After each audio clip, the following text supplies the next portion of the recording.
তো সকালবেলা ঘুম থেকে উঠে আমি মুখটা একটু ক্লিন করে নিয়েছিলাম।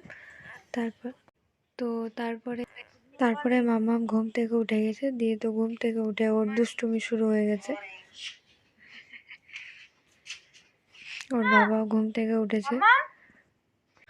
তারপরে যে আমার গোলাপ জলটা ছিল, মুখটা ক্লিন করছিলাম, ওইটা নিয়ে নিয়েছে। কোনো মতে আমাকে দিবে না, ও এখন ওটা নিয়ে খেলবে, ফেলবে, ওটাই ওর মজা। আমি বলছি আমাকে দে, এখন আর দিবে না। ওই নিয়ে কান্না করছে, না ও এখন ওটাই নিবে, বায়না করছে। এখন এত জেদ হয়ে গেছে সব কিছুতেই, সব কিছুই নিব, ফেলবো, এটাই হচ্ছে ওর বায়না। তো আমাকে দিবে না বলে পালাচ্ছে।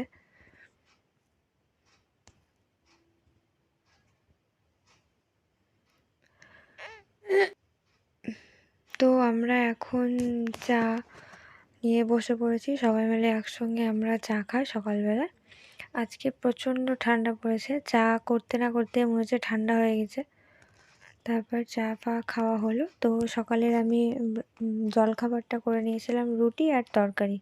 তো রুটি এইদিকে করছি, তো এইদিকে রুটি করছি আর পাশেরটায় তরকারি বসিয়ে দিয়েছিলাম। তো তরকারি রুটি ফুটি হয়ে গিয়েছিলো। তারপর আমি ছাদে নিয়ে চলে গেছিলাম। ছাদে হালকা হালকা রোদ উঠেছিল, খুব একটা রোদ উঠেনি। আর আমার মেয়ে ওই বাড়ি গিয়েছিল, তখন ওখানে খেলা করছিল। আমি খাওয়া দাওয়া করে নিয়েছিলাম, কারণ আবার তো আমাকে দুপুরে রান্না বসাতে হবে।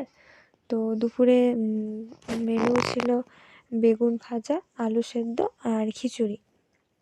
তো খিচুড়ির জন্য সব ভাজাগুলো করে নিয়েছিলাম, গাজর, আলু, মটরশুঁটি, তারপর ফুলকপি, আলু দিয়ে সব কিছু করে নেওয়ার পরে আমরা খাওয়া দাওয়া করে একটু রেস্ট করেছিলাম। তারপরে আবার মাকে আজকে ডেকেছিলাম পিঠে করার জন্য। আমি তো পিঠে করতে পারি না, তো মা পিঠে করে দেবে, সেদ্ধ পিঠে, মানে ভাপা পিঠে, তিল ভরে যেই পিঠেটা হয় ওইটা। তো এখন আমি মা দুজন মিলেই সন্ধ্যাবেলায় পিঠেটা করে নিচ্ছি।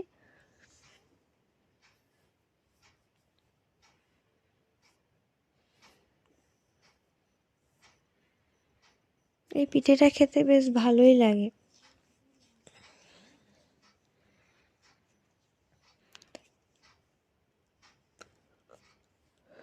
তোমাদের কাদের কাদের ভালো লাগে এই পিঠেটা খেতে অবশ্যই কমেন্টে জানায়ও। আর যাদের যাদের ভালো লাগে আমার বাড়ি চলে আসবে, পিঠেগুলো রাখা আছে, সবাইকে দেব।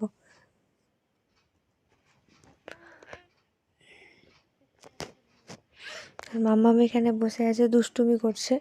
পিঠেটা এখন ও নিবে, ফেলবে সব। তো মা ওইদিকে কড়াইয়ে পিঠে বসিয়েছিল, তাই দেখতে গেল যে পিঠেগুলো হয়েছে নাকি। আর ঠান্ডার মধ্যে উঠতে ইচ্ছে করে না। আর আজকে তো সারাদিন মনে হচ্ছে কাজ করতে ইচ্ছে করছিল না, এতটাই ঠান্ডা পড়েছিল, একদম হাত টাতগুলো খুবই ঠান্ডা কনকন করছিল। তো পিঠে এখানে বেশ অনেকগুলোই পিঠে হয়েছিল। মা পিঠেগুলো সব করে করে রাখছে, আমি একটা করে করছি আর করতে পারছি না। মাম্মা বিরক্ত করছিল বলে, তো মা বললো তুই বস, আমি পিঠেগুলো করি, তুই বাবুকে দেখ।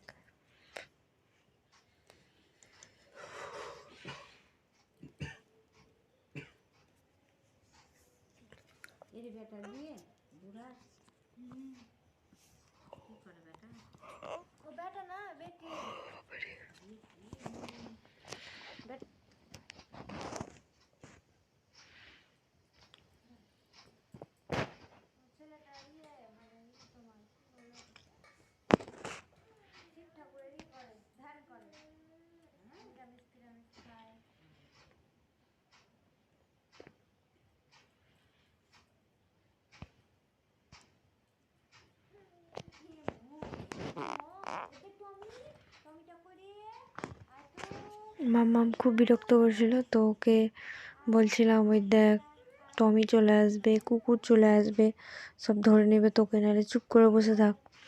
আর আমার ওর একটা দাদু আছে, দাদুকে দেখে খুব ভয় পায়। তো আমি ওই দাদু চলে আসবে, ধরে নেবে।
তো আমার ভিডিওটা কেমন লাগছে কমেন্টে অবশ্যই জানাবেন, আর লাইক শেয়ার কমেন্ট করে দেবেন, আর যারা এখনও ফলো করেননি ফলো করে দেবেন।